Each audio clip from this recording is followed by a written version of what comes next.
Thanks for listening to the ArtTactic podcast. I'm your host, Adam Green. First, I want to wish everyone happy holidays and a happy new year. This is our final episode of the year, and I just want to take a moment to thank you for making 2024 a record-setting year for the podcast in terms of listenership. When I started this podcast all the way back in 2009, I was just beginning my journey in the art market. I had so many questions and wanted to have meaningful conversations with individuals about how the art world works. Now, 15 years later, it's been incredible to see how far we've come together. I also love hearing from you, our listeners. So please don't hesitate to say hello if we cross paths at a fair or a gallery, no matter where it is in the world. And if you'd like to share your thoughts about the podcast or chat about the art world, please know that you can always feel free to reach out to me on Instagram at @AdamGreenArtAdvisory. In this final episode of the year, I'm joined by Daniel Cassady, art business reporter at Artnews. Together we break down the key moments and trends that shaped the art market and the art world in 2024. We hope you enjoy the conversation and thank you again for your support. Here's to an exciting 2025. We'll see you then.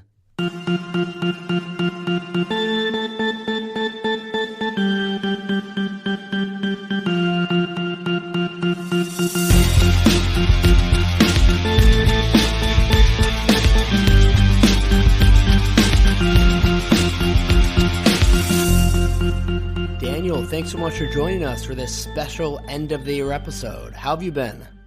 Adam, it's wonderful to be here. Thanks for the invitation.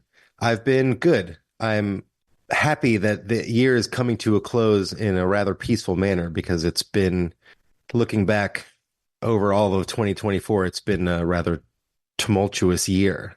But we've had the snow the last couple days has been quite lovely, even though it's bitterly cold. And it's a nice lead up to Christmas. So as we reach this quiet moment in the art market, when gallery shows have wrapped up, art fairs have paused, and auctions are on hold, I think it's a perfect time to reflect on the past year.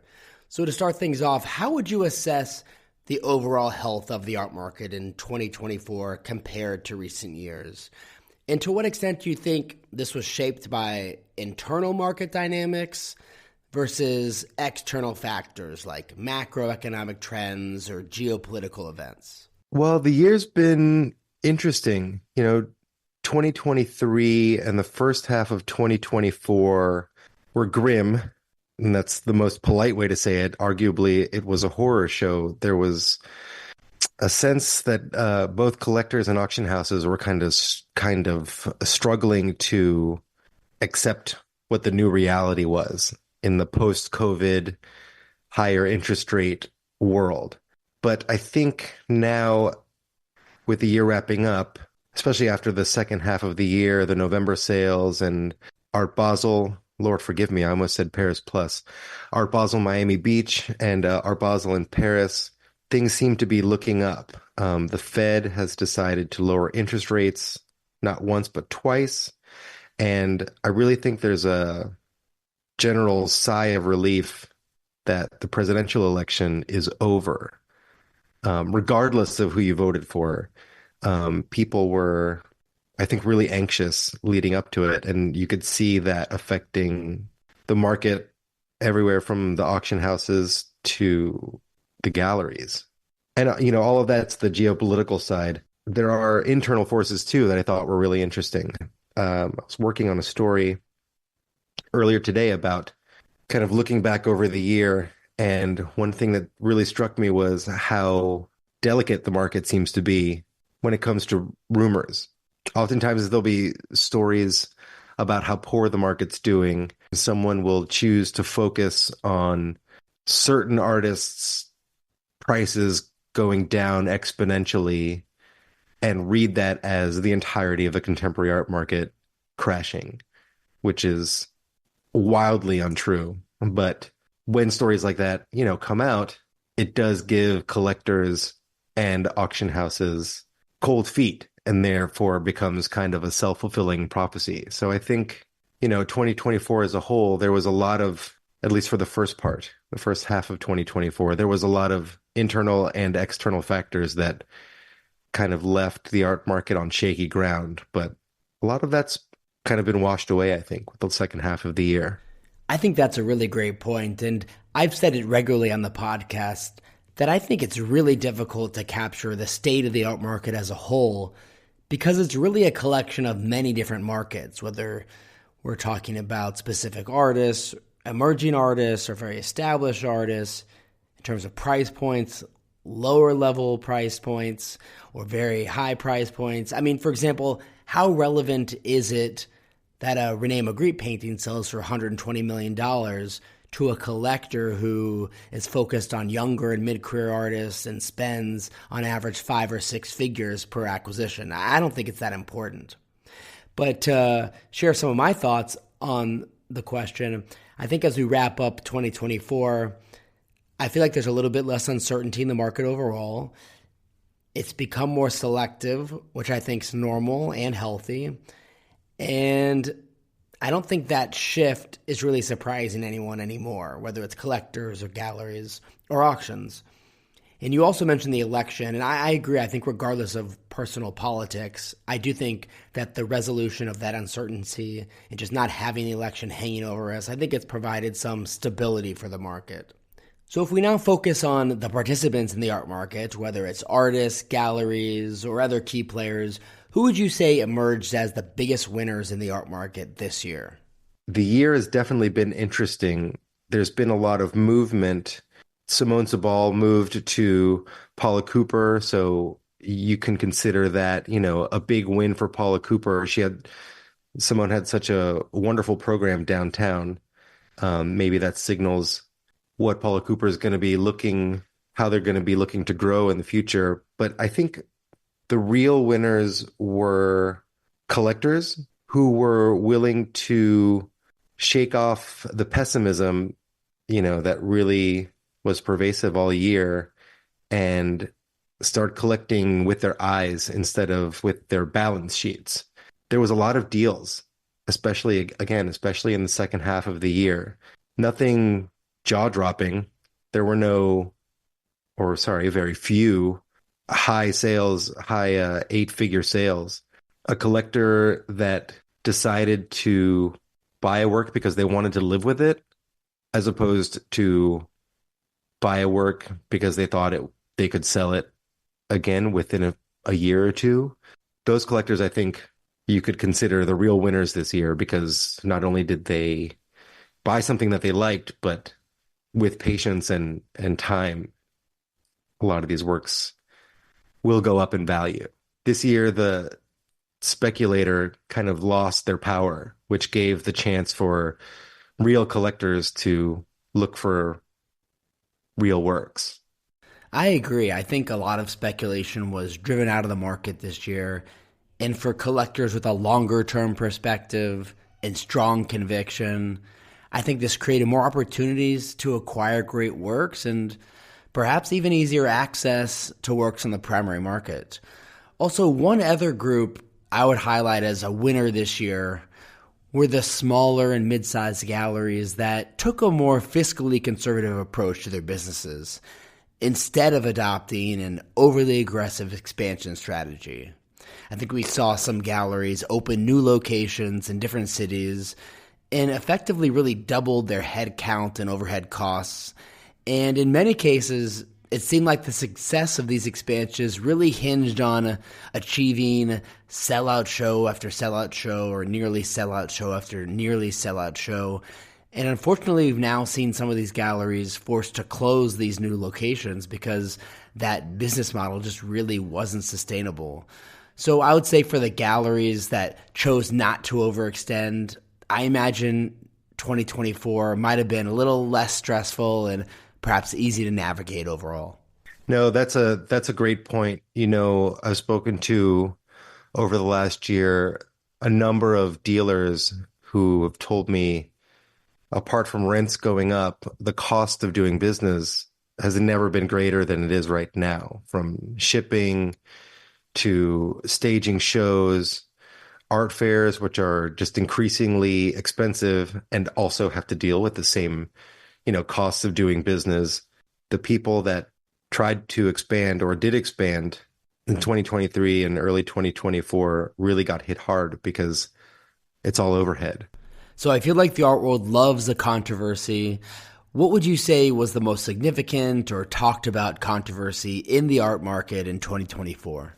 Oh my God. It has to be. I mean, was there a month that Sotheby's was not in the headline for some reason, either because they were trying something wild or because they were laying people off or because they got $1 billion check from Abu Dhabi or because they were opening a luxe new building in Hong Kong or Paris? The the entire Sotheby's story arc this year, it's really, really incredible. And it occurred to me, that this year started, at least for me, I think the first assignment I got in January was to cover the Robolevlov trial, in which he was suing Sotheby's for allegedly working with Yves Bouvier to, you know, defraud him of millions upon millions of dollars. And one of the last stories of the year is Sotheby's essentially backtracking on their new fee structure, which they coincidentally announced maybe 3 days after winning that trial. Yeah, I was actually just reading about that and was really surprised to see Sotheby's reverse their new fee structure so quickly. It must not have been working out well for them to pivot like that in such a short period. Speaking of the auction scene, what would you say were some of the most memorable moments of 2024? Whether it was a record-breaking success at auction or a shocking result or something completely unexpected. What stood out to you this year? I guess we have to talk about the banana, right? That is maybe my least favorite part of the auction season this year. I mean, it is what it is. It was like I think it was a cute, slightly absurd kind of blip on the auction radar that, I don't know, got slightly more attention than it deserved. I do think that the piece is cool, the idea is cool, but it should be taken for, I don't know, people really got worked up about it. I agree. I think for better or worse, we have to acknowledge that it was the most memorable auction moment of the year. At the end of the day, if you think about it, the contemporary art world is incredibly niche. How many artists, and even more specifically, how many individual artworks truly break into the public's awareness? Very few.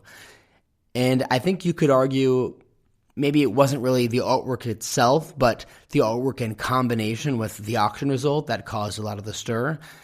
Interestingly, though, I think the art world didn't actually care that much about the sale or its final price. I think they kind of viewed it as an outlier, more of a spectacle than anything else. And interestingly, the buyer wasn't an established art collector, but it was kind of a crypto-focused outsider type of art collector. But for many in the art world, I think actually the initial shock of the artwork, this was the case with myself, came when it debuted a few years ago at Art Basel Miami. But by the time it sold at Sotheby's, it seemed like the art world wasn't as interested, but the broader public was. I recall many friends and family who were outside of the art world. They were really eager to bring it up in conversation with me. It almost felt like the way NFTs were when they were at their peak, everyone asking my opinion on them. Was that a similar experience for you? I guess what I found interesting about it was, I can't remember who said it. It might have been Jerry Saltz, who said he appreciated the work when he first saw it, but now that it sold for that much money, he thought it was garbage or something along those lines, which I don't know if that logic tracks for me. I do think it's interesting that it kind of had the power to percolate through the culture, right? I mean, the art world is so insular. The more eyes that we can get on good works or bad works, even, I think the better for the art world in general. The actual most memorable things, I think, and this kind of goes back to the biggest winners question that you asked. Some of the most memorable moments, I think, were the day sales.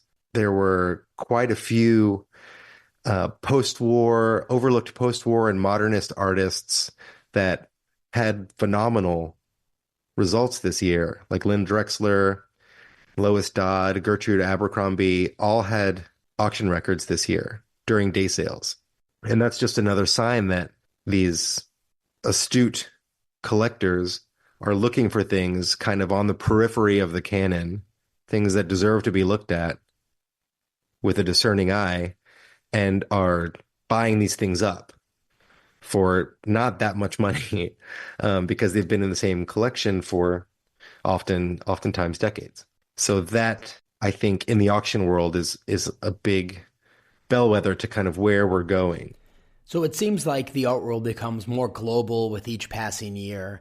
In 2024, were there any emerging art fairs or just regions that you feel gained significant prominence or influence? I'll answer this in a, how would I say this?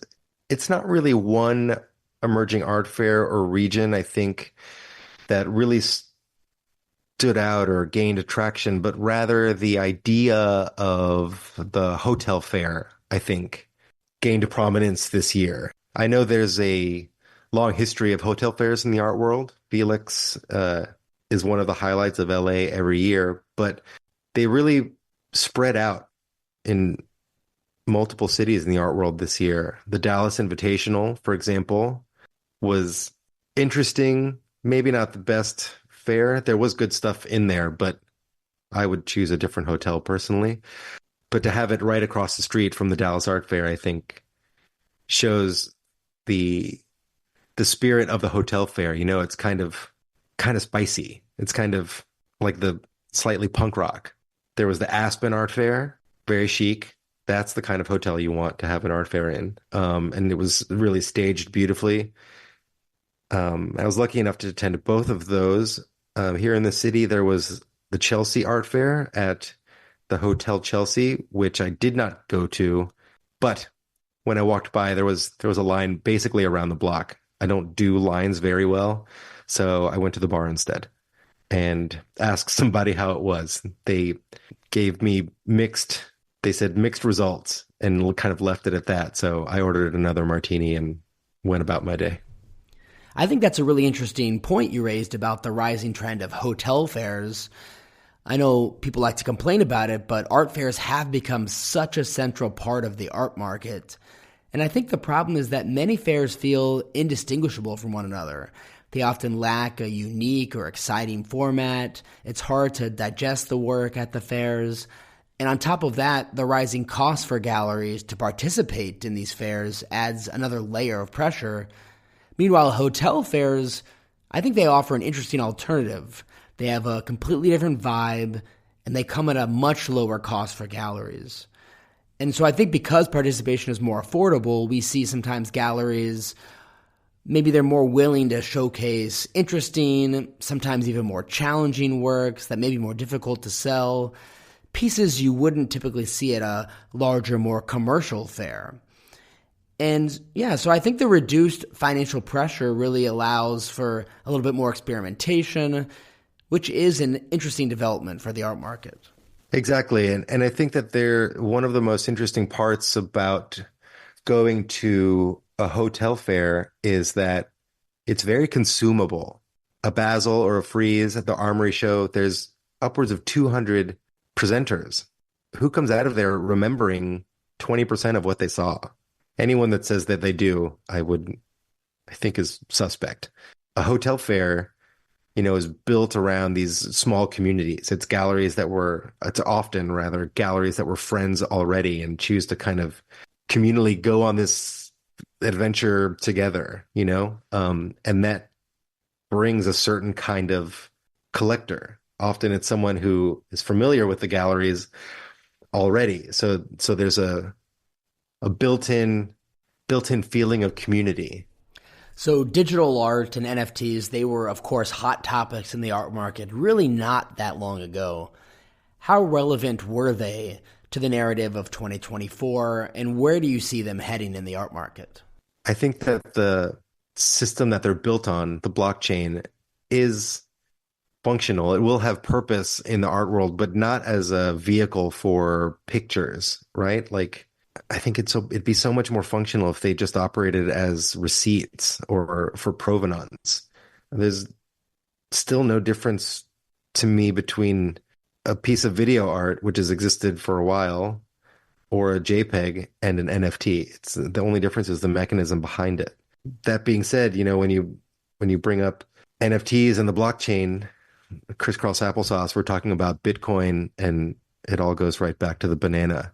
I think the incoming president is friendly with a lot of crypto types, or at least wants to be. So there's a chance that NFTs and the crypto world will be slightly more prominent in the art world next year. But I can't see it. I just can't see it having the influence that it had, if you could even call it that, 2 years ago. As you mentioned, blockchain technology is really interesting, and I do believe it has the potential to play a significant role in the art market in the future, particularly in areas like provenance and authenticity.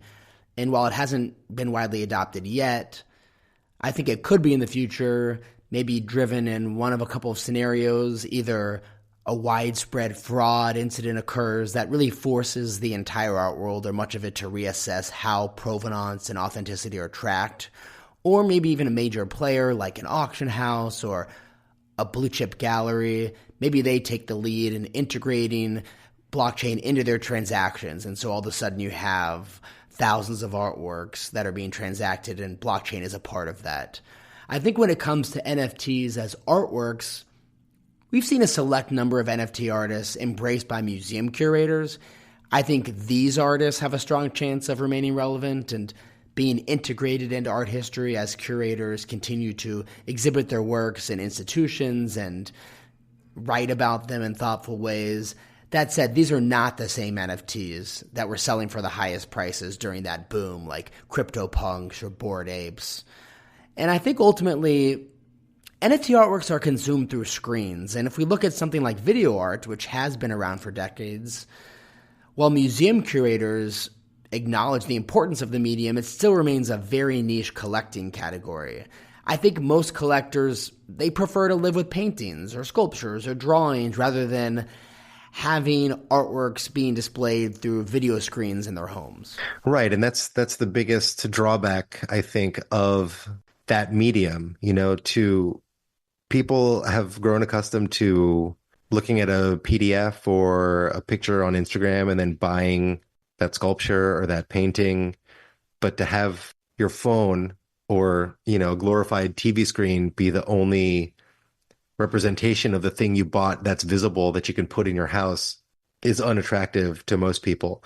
That being said, I don't love being proven wrong, but I welcome it all the time. If there's someone out there who's making just jaw-dropping NFT art, I would love to have my mind changed. Definitely.